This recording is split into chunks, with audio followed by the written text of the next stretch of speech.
This is the Lamborghini Huracan Sterrato, and it is, quite simply, the craziest supercar in the world.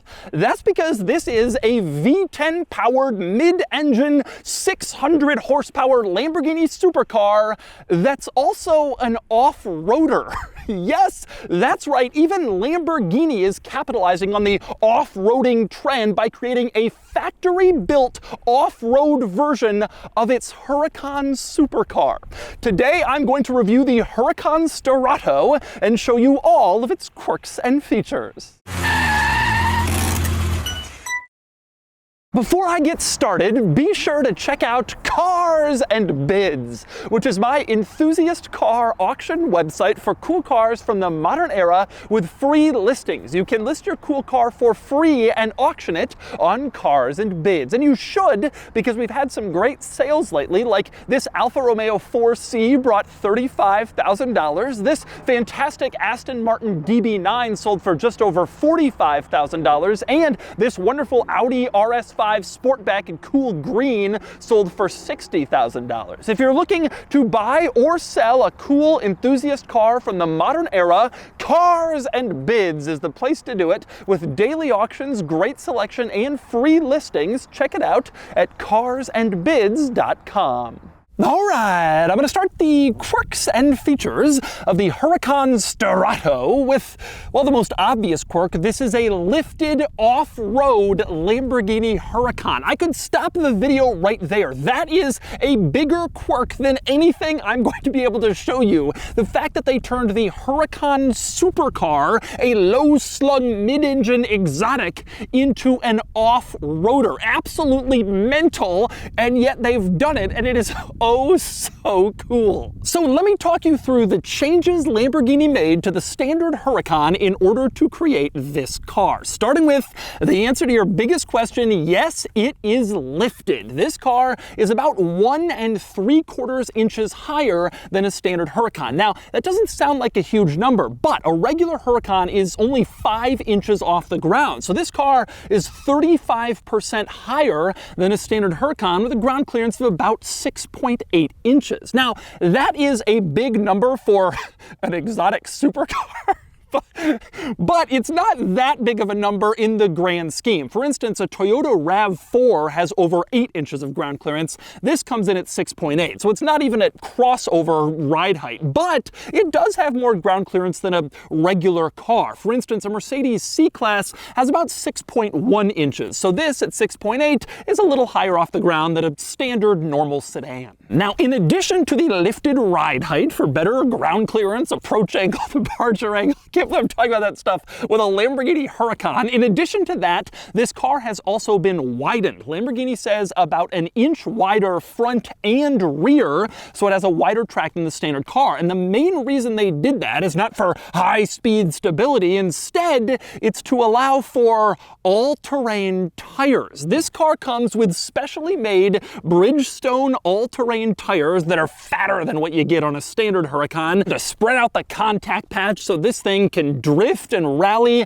on loose gravel and sand all day long with the best tires possible. Now, these all-terrain tires on a Lamborghini Huracan, they're mounted to 19-inch wheels. That's the smallest size that Lamborghini could put on this car and still clear the Huracan brakes. So they didn't want to go any smaller with wheels, have to redesign the braking system. So 19s plus these big all-terrain tires. Now, this wider track also necessitated widening the body of this car, but rather than actually widen the body, which would have been expensive, Lambo did the cool thing. They stuck on these fender flares. These tacked on, screwed in fender flares give it the off-road look that I think Lamborghini was going for. It just looks awesome. It's not just a wider car with typical painted bodywork. These fender flares really accentuate that this is a ridiculous off-road build, which is indeed what it is. And as you can see, these fender flares are both front and rear, so they hang over the wider track and stretch the body over the tires, and they just look awesome. A brutal off-road flare in this car, thanks to these crazy tacked-on fenders. And there are a lot of other changes on the outside of the Sterrato to turn it into what you see here. Beyond just lifted suspension, a wider track, the tires, one of my favorite upgrades is these headlights, these driving lights up front. They're stuck on the car much in the same way the fender flares are, sort of tacked on the exterior like an off-roader would modify his vehicle. Here you see these screwed on the outside. Now, these lights are particularly impressive because it's difficult to get stuff like this past pedestrian safety regulations. The fronts of cars now, they have to be smooth and low, and they can't have protruding things like off-road driving lights, but because of LED technology, you can get a lot of light in a very thin strip, and so they made these small enough to still fit pedestrian safety requirements, but also to give you enough light to see on those late night rally stages when you're driving your Sterrato. And then there's the roof scoop, which looks just plain cool. This roof-mounted air intake bringing air over the passenger compartment and into the engine. Roof scoops are awesome, and they're almost always there, well, to look cool. But in the Sterrato, it was a functional change. The standard Huracan has giant air intakes on the sides, behind the doors, to bring air into the engine. But when Lamborghini was testing the Sterrato in dusty, dirty desert climates doing off-road drifts, they found that those air intakes were getting clogged up with debris. And so for the Sterrato, Lamborghini covered up the side air intakes, as you can see, changes the whole side profile of the car, and they stuck the air intake on the roof, a functional change to keep it mounted higher up so it would be less likely to gather debris with air coming into the engine. Pretty cool. Now, the drawback of this is less power. The Huracan Evo has about 630 horsepower. This is down to a mere 600 horsepower, so about a 30 horsepower decline because of the smaller air intake. But it's obviously beneficial if you're going to do some desert running in your Huracan. The torque figure, it should be noted, stays the same at about 415 pound-feet. Now, it's also worth pointing out that acceleration performance declines from the standard Huracan Evo. That does 0 to 60 in the mid to high 2-second range. This does it, Lambo says, in 3.4 seconds. It's slower because of the added weight for all the off-roady stuff, the less power, thanks to the relocated and smaller air intake, and most importantly, the tires. The standard Huracan Evo can grip better on a 0 to 60 launch. This thing has all-terrain tires, and drag strip grip is not their strong suit. So this is a little slower, but still tremendously fast for an off-road vehicle. And next up, let's talk roof rails. This car has them, as you can see. They say Sterrato on them, imprinted into the rails. They go over the entire passenger compartment, and they allow you to carry stuff, which is important for an off-roader. You might need to carry extra gas cans if you're miles from civilization, or maybe a spare tire in case you get a flat on the trails. But the Lamborghini Huracan supercar wasn't designed to carry weight on its roof. So Lamborghini had to re-engineer the roof of this car to be able to take a little bit more weight in these roof rails. Now, even after their changes, Lambo says it can still only hold about 70 pounds of weight. So you can't stick a rooftop tent up here and camp on your Sterrato. But it's better than nothing, and it's a cool little touch that increases this car's capabilities just that much more. Plus, they look cool. And finally, a couple of other notable exterior upgrades before we move inside the Sterrato. One is underneath the car. This has a full body skid plate going the whole length of the car underneath for obvious reasons. You can't be out driving in the desert, run over a rock and have it puncture something. You need some protection, and so they've given you that. This car also has all-wheel drive standard, like most Huracan models do, but worth pointing out, they got rid of rear-wheel steering in the Sterrato. That's a sports car feature for track driving. This is all about drifting. Get rid of that stuff and just let you slide it around.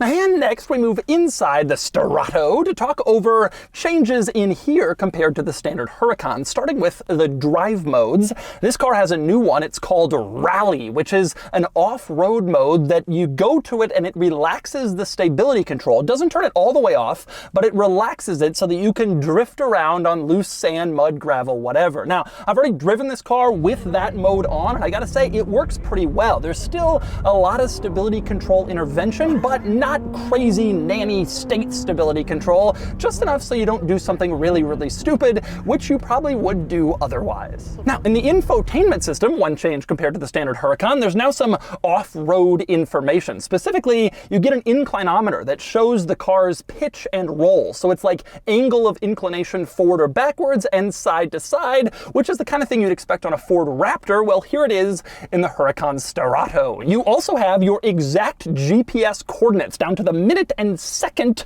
just in case you get lost out in the desert somewhere on an unnamed road and you need to call someone to come pick you up. You got your GPS. It also shows you your steering angle, which can be useful in various off-road and especially drifting situations, and it shows your current direction of travel you're heading on the compass. Other changes to the Sterrato's interior are mostly cosmetic. On the seat it says Sterrato stitched into the leather so that you know you're not in just a regular Huracan, but the cool special one. They've also mounted a plaque right here, technically on the inside, but you can only see it from the outside, that lets you know this is one of 1,499 they're going to produce. A lot of car companies stick that plaque in the middle so you can look at it and feel special, but in a Lambo, you want to make sure other people realize how special you are when they look at you, and so you have that inside plaque mounted out. Now, aside from that stuff, the interior of this car is basically the same as the standard Huracan, which to me is a little bit of a disappointment. I wish they had gone a little further and made it more special in here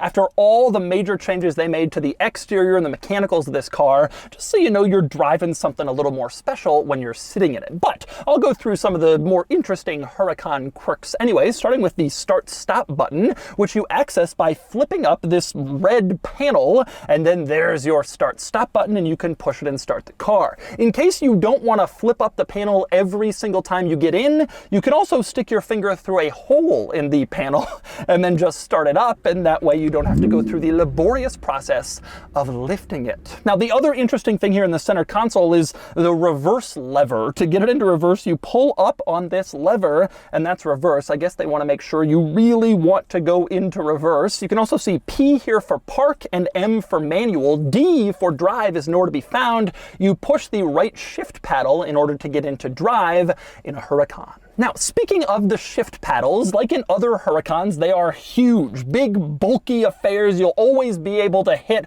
no matter where your hands are on the corner, and they're metal, and they feel good, and they look good, and they are mounted to the steering column so they don't move with the wheel, which is beneficial. You always know where your paddles are. Now, speaking of the steering wheel, a few interesting quirks here. Over on the right, you have your windshield wiper controls. Lamborghini puts them here because this is a driver's car. They don't want you to be moving your hand all over the place to turn on your wipers. Everything you need is right on your steering wheel, so you never take your hand off. That's underscored by the fact that the turn signals are on the left side. They're operated with this switch. You push it to the left for a left turn signal and the right for a right turn signal. Instead of a stalk coming off the steering column like every other car, you got a switch. Now, at the bottom of the steering wheel, you have your drive modes. Like I mentioned, that new rally mode, but you also have sport for just performance driving and strata for street driving. And when you adjust the drive modes, it also adjusts the gauge cluster screen. You can see in strata, it's a fairly tame, normal looking gauge screen, but you switch into sport or rally and the screen gets more exciting, emphasizing your engine speed and your gear more than your actual road speed, since you're probably doing some performance driving, and that stuff is more important.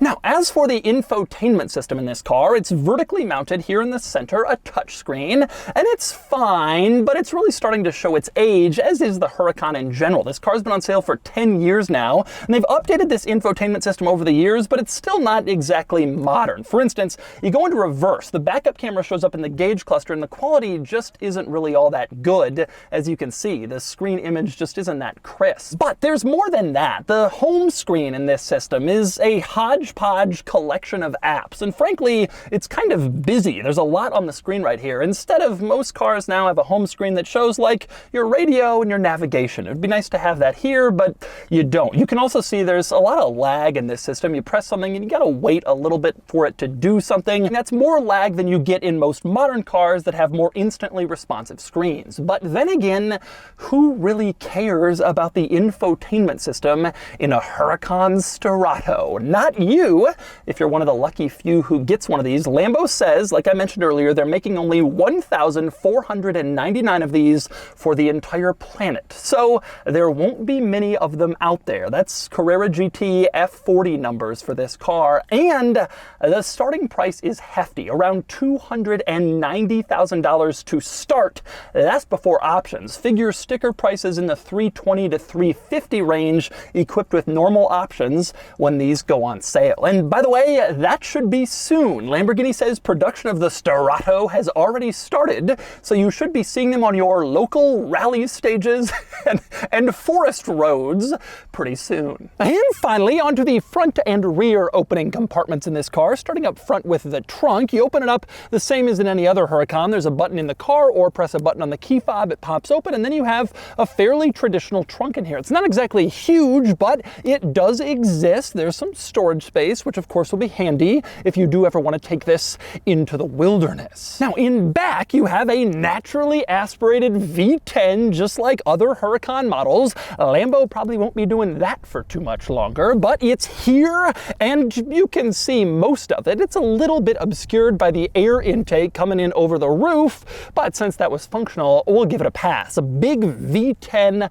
always looks cool, and I especially love that Lamborghini still prints the firing order of the cylinders on the back. Obviously not for any mechanic to see and know about, but just because it looks cool to see it there. It's Lamborghini tradition, and I love it. And of course, a naturally aspirated V10, as you might expect, sounds pretty good. Take a listen to this car, a few revs.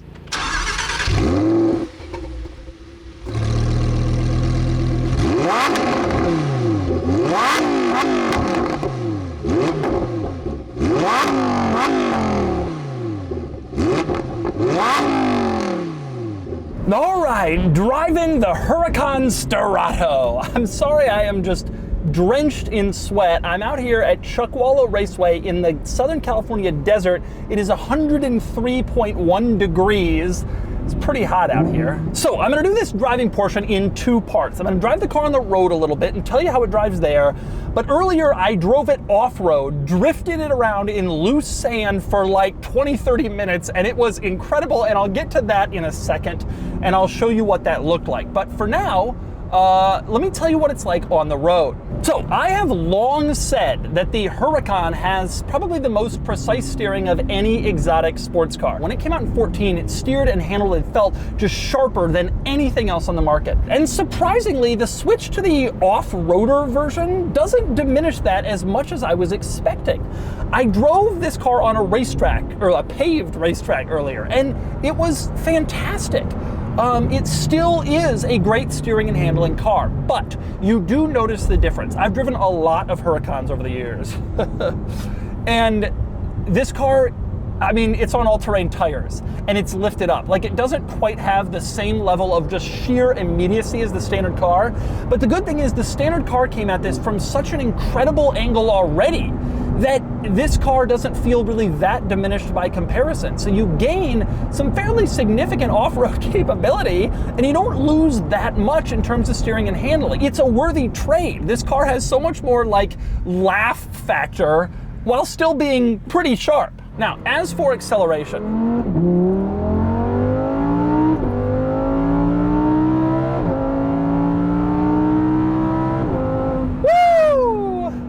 you can bang it out.